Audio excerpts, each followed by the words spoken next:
All right, we're gonna take a look at the shoulder crunch, one of my favorite moves and how I like to get there. Now, first, let's look at what a shoulder crunch is and understand it, okay? What a shoulder crunch is designed to do is to reinforce my underhook so that he can't just run away. So you'll notice that if I get to an underhook and no-gi, it's really easy to move the head away and get his arm free and out. So what the shoulder crunch does is it reinforces it with my wrist and hand, and I'm able to crunch his shoulder into my chest. Now when he tries to rip his arm out, it's tough. Now, a couple details on the shoulder crunch. My favorite grip is a wrist to wrist while keeping a high elbow and my other elbow pointed down towards the sky. The higher my elbow is, the harder it is for him to rip out. Try to rip out, okay?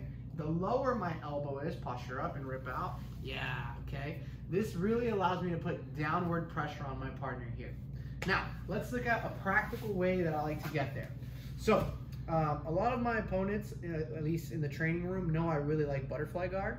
So I'll play a half guard with a butterfly hook. This allows me to play against someone who doesn't want to engage, as well as someone who does want to engage, because I have this half guard hook here in place where I can pull him in and I can push him away. Versus a traditional butterfly, if he doesn't really want to do jiu-jitsu with me, he can always back away from me. So I'll shoot into a half guard, and I'll have a cross shoulder pose, and I'll put a butterfly hook inside. And I just like to step on my own calf with my right leg here. Now, my whole thing is my partner's either trying to get to a head, post on my leg, he's trying to do all sorts of stuff with his arm. I'm gonna get to kind of like an arm drag position where I'm gonna be pushing his hand in between and pulling his arm to me. And I wanna use this to pull him close to me and elevate him towards my left shoulder. And I want him to rip his arm out. If he weren't to rip his arm out, I'd get a nice and easy sweep, okay? Which, you know, might work on an inexperienced opponent, but most people are gonna pull their arm out. This is my time to take this hand and get to an underhook. Now let's turn. As I get to this underhook, this is where the shoulder crunch comes in.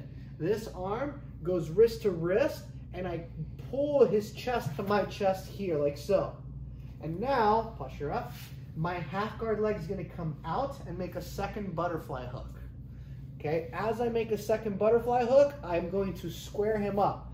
And the whole time I'm keeping a right high elbow and crunching his shoulder in. I hit a forward shift, which is where I pull my knees to chest, stretch, and sit out. And now from here, I'm gonna go into all of my sweeping actions, where I'm gonna scoot on in and elevate with my left leg here. Now let's turn this way. Okay, now most people, once you elevate, they're gonna base their leg out and their hand on the floor. As long as I keep this elbow nice and tight, it's hard to base out with the hand, so he's gonna use this leg. Now, I like to use a pushing action with this sweep. It's called a Hizaguruma, which is where I lift and push his knee out from underneath him, like so. Versus, posture up. Hips, base your leg. Versus looking for the ankle. I just find it a little easier to pair this with the shoulder crunch versus this.